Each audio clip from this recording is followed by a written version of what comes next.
তো আজকে হচ্ছে 1 জুন এবং 1 জুনের রাশিফল 2026-এর আগামী দিন কিন্তু বৃহস্পতি তুঙ্গি হচ্ছে দর্শকগণ। তা যাই হোক, আজকে রাশিফলটা নিজের কথা বলি।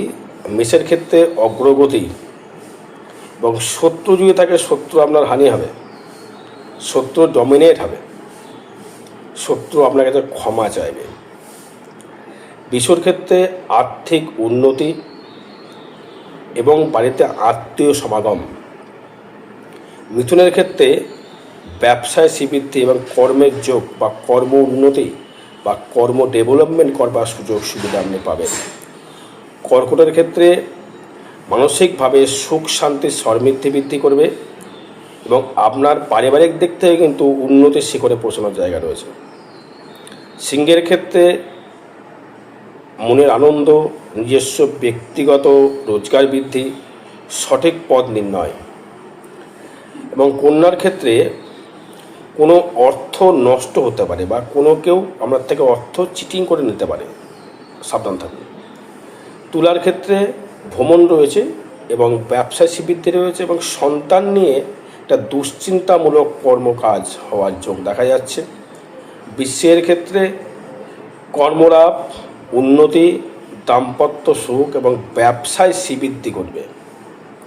ধনুর ক্ষেত্রে আপনাদের ক্ষেত্রে কিছু ফাটকা অর্থ রোজগার হতে পারে, কোনো আত্মীয় সমাগম হতে পারে এবং পেমেন্ট দিক থেকে উন্নতির যোগ রয়েছে এবং ব্যবসায় শ্রীবৃদ্ধি যোগ রয়েছে।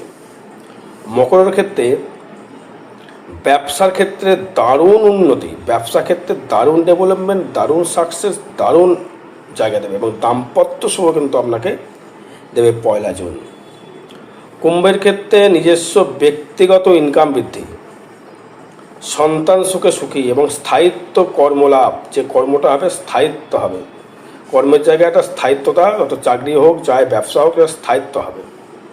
আর মীনের ক্ষেত্রে উন্নতির জায়গা রয়েছে, কর্মপ্রাপ্তির জায়গা রয়েছে এবং সুখেতে বসতি।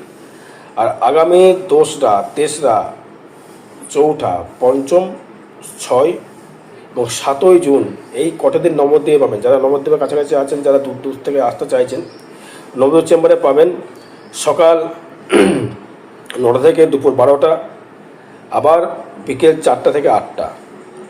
অগ্রিম বুকিং অবশ্যই করবেন।